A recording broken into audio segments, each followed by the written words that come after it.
Hi everyone, it's Rosa here from Barre Base Anywhere, and today I'm joined by Ingrid from the Core Centre, who is a pelvic floor physio, but also has a background in exercise science. And today we're going to discuss exercising and postpartum and all the different stages and all the different energy levels and shifts that women go throughout this period. So Ingrid, can we discuss just all the changes that potentially may have come up for a woman and what they should be aware of throughout this time? Yeah, so obviously your body's gone through a lot. Yeah. And in those first few days and potentially first few weeks, you're just trying to get your head around having a new human in your life, let alone your own bodily changes. And often there's so much need that goes into the baby that your own signs and symptoms and feelings go out the window. And, during those first 5 to 6 weeks, you've got that support of your midwife, and then you don't have that. So it's, making sure you're getting the needed support if you're getting certain signs and symptoms. Yeah, so what are sort of the signs and symptoms that women should look out for throughout this time? Yeah, so it depends on the type of birth that you had. If you had a cesarean section, obviously there can be pain and discomfort around the scar site. And if you had a vaginal delivery, then it can be feelings of heaviness or a bulge into the vagina or the anus. It can be urinary or fecal leakage, leakage of wheeze or poos, or back pain or pelvic pain. Yeah, and sort of where's the balance of what's normal and what's not, and when to seek further assistance, especially beyond that 6 weeks, where all of a sudden you're sort of, sent out into the world alone? Yeah, it's a good question, because in that first 6 to 8 weeks, it is normal to have, some urinary leakage, or you might have some discomfort, but if those symptoms that we discussed keep going beyond that 6 to 8 week period, then definitely going to get some help. So going to get a checkup from a pelvic health physio. And what that involves is them assessing your abdomen, looking at your breathing, looking at your pelvis and your hips, and then having a look at the pelvic floor externally as well as internally. That part's really important. It's important to, check any scar tissue, have a look at where the organs are sitting, namely the bladder, the uterus and the bowel. And in terms of those sort of hormonal shifts as well, what is there to be aware of there in terms of that 4th trimester? Yeah, it's a really good question. So your hormones are, still adjusting in that postnatal period for quite a long period of time. So your energy levels may be a lot different, or it can affect the way your muscles work within the pelvis. So it's just listening to your body.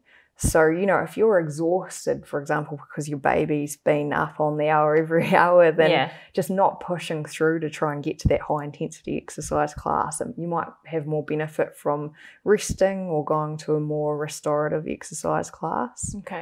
And then finding that balance, I guess, of, finding the importance of exercise versus the importance of rest. So how could you speak to that? Like, sometimes we do need to put the work in even when we are tired, just so that we do feel better. Yeah, that's a really good question. And it's there's a fine line between that overdoing it and not doing enough. So it's really important to get a checkup in that 6 week period, because some women are great, they're ready to get back to exercise, so then they can push it a bit more. But if there's something going on, for example, a pelvic organ prolapse, you might just need some guidance of how to return to exercise appropriately, and getting hormone support around that can help. And in terms of that prolapse, so what are the symptoms there that people should look out for? 'Cause some people are more in tune to their bodies than others. So with a prolapse, it's feeling of something coming down into the vagina, like a heaviness or discomfort or pain. And then in terms of, the core is always a big question, like returning to exercise and gaining that core strength again and pelvic floor. So how would you discuss that? When your clients come through your door, what are some of the main things that you start to look for, or potentially exercises that you start to prescribe? How does that look for somebody returning to exercise? Yeah, it's a really good question. So if you're getting signs and symptoms such as urinary or fecal leakage or heaviness, then you're probably going to need to do more specific pelvic floor exercises. That's where getting a check to look at what's going on and have them prescribed. Also, if you've got other signs and symptoms such as rectus diastasis, so like that doming of the abdomen, you might need some specific exercises to get back to it. Or if you're still getting ongoing sacroiliac joint pain, so pain along the back of the pelvis or pain at the front, you might need some specific exercises to get back to those movements too. Yeah. And so when seeing a pelvic floor physio, that you spend time in clinic working on those things with them on a mat, for example, like you do a bit of work with them? Yeah. So first we go through a thorough assessment and then we work on the basics. So some people are still overactive in the postnatal period, so they might need to work on some relaxation techniques, where other people might really need to work at some strengthening. So we'll give them some basic strength exercises or relaxation exercises, and then we'll progress that into more functional movement, to get back to that everyday movement or to get back to specific exercise classes or specific sport. And then we'll guide them along the way. They might be back doing their exercise class, and then we might catch up 3 months down the track or 6 months while they start to push it a bit more. Yeah. And then speaking to that, obviously there's always been pressure from the media, but social media is making things so much worse. But there's often this discussion of, getting the body back and rushing back into it. And I mean, it's just so important to honour your body all the time, but in particular after a birth. So what would you say to that? Yeah, social media's made it so hard.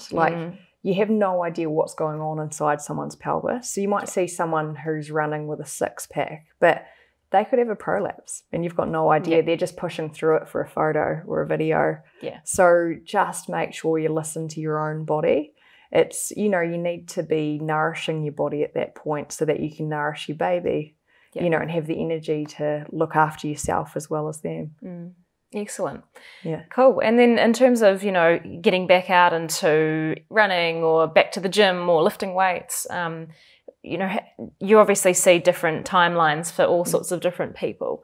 But, what would you say is something to be cautious of in that time? Or do you, again, is it just coming back to listening to your body and making sure you're checking in? I guess just for some of our clients, they're so focused on that end goal that they're not really willing to slow down and listen. Yes, yeah. Any advice around that? Yeah. So I think it's just throwing timelines out the window.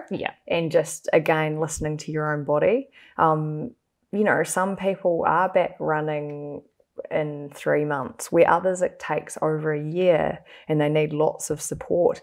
And there's nothing that, you might be the fittest, healthiest person, but you might take a bit longer because your genetics are different, or your birth was different, or your baby's keeping you up all night. It totally depends on the person. And so I would recommend not having really set goals. I understand some people can't get away from it because they might have a physical job or they're an athlete. And if that's the case, just making sure you get that appropriate support. Great. Cool. That's really, really helpful. Thank you so much for joining me, Ingrid. Yeah, of course. Cool.